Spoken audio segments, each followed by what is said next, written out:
Hey coin collectors, and welcome to the DC Coin World International Coin Channel. Today we're going to take a look at the middle of these coins, the 1951 United States $quarter coin, the Washington quarter, which first came out in 1932 on George Washington's 200th birthday.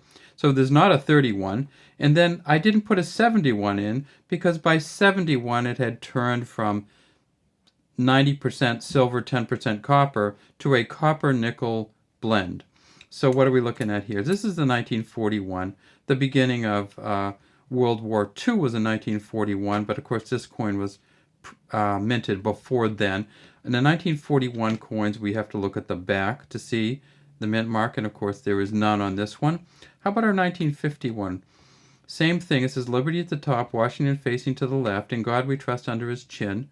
1951 here, and if we look on the back of this, no mint mark either.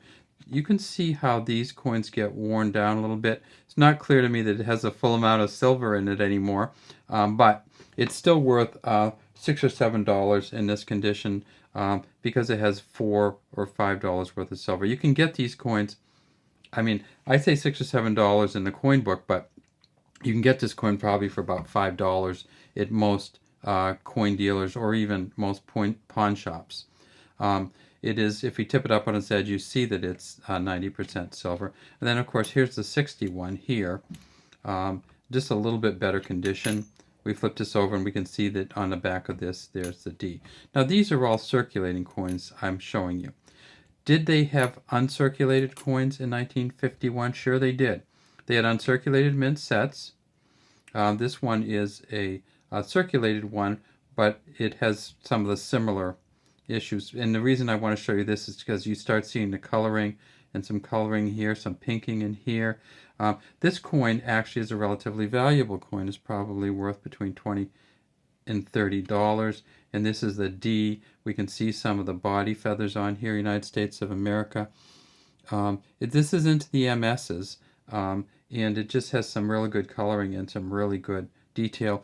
This is the 1951 Denver Mint coin. They made 35,354,800 of these in 1951. They also made these coins at the San Francisco Mint, and this is not, even though you look at it and say, wow, that's a beauty, this is not a mint set. It's not from a proof set or anything. This is just a really, really good condition one we borrowed from a coin dealer. It says S here, and that's the S that's kind of muddy there. See, it almost looks more like an 8 when you magnify it up.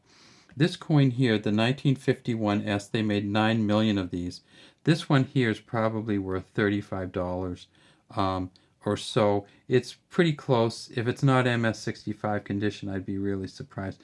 Look how good the arrows are. Kind of this light tail feathers down here, but that's how they made them. Really good depth in here. Tip it up on its side, and we see that just you actually get some coloring in the rim. And when we flip it over, we can see that we can really see the initials, the JF down here, of John Flanagan, who was the engraver of these coins. And you can see the coloring coming back here. That's where you get some of the value.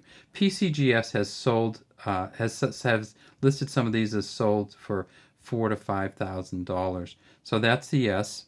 So now we have the D, we have the S, and these are either uncirculated or almost uncirculated. This one, the S is just a beauty. It's probably an MS version. And then here's another one. Look at the coloring in this. Another one we got from a collector.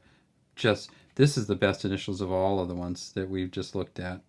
And you can see the JF down here, not worn at all. You can see the detail in the kind of ponytail coming down through, and the tie and the ribbon, the coloring in the hair and the face, little chips there. But this is from the mint. So these are not post-mint damage, the PMD. And then look at the In God We Trust there, just beautiful definition. You can see the little dip on the bottom of the G there. That's something that it's hard to survive on these coins. The G kind of goes sideways across the top, and then you see a little bit of either doubling or a chip there on the end. We flip this coin over and we see that it is no mint mark, and so that means it's the Philadelphia Mint. We see it's a little worse on the back, so that's going to take the value down a little bit. This coin At the Philadelphia Mint, they made 43.448 million of these. So this is probably worth $9 or $10 too, just based on the front and the coloring. And look at how that line kind of comes across. Sometimes that comes from it being in like a plastic sheathing. Sometimes it comes from it being in somebody coin collector's book. But sometimes like we just get but the tail feathers on this one much more defined. All right. Did they make them in uncirculated mint sets? They sure did. They made 8,654 uncirculated mint sets, one of the most valuable uncirculated sets of any year. It sold for $6.75 in 1951, which honestly was a day's pay for many, many people. We're talking about a time when people were making under $1 an hour in a lot of the service industries. So $6.75 is now selling for $950 for an uncirculated mint set. They also made 57,500 proof sets from Philadelphia, and those sold for $2.10 and now sell for $485. So this can be a very valuable coin if you get an uncirculated or a proof set. It can be very, very valuable, even more valuable if you can get it a circulated version and get it up to proof 67, 68 or over. Proof 66 and down, you're probably talking about $35 or less. Proof 67 and up, you're talking in the high 90s, and then 68, 69, you're starting to get into the hundreds, and then you get to the thousands if you get the best possible coin, and PCGS rated one at MS67 Plus sold for $4,700.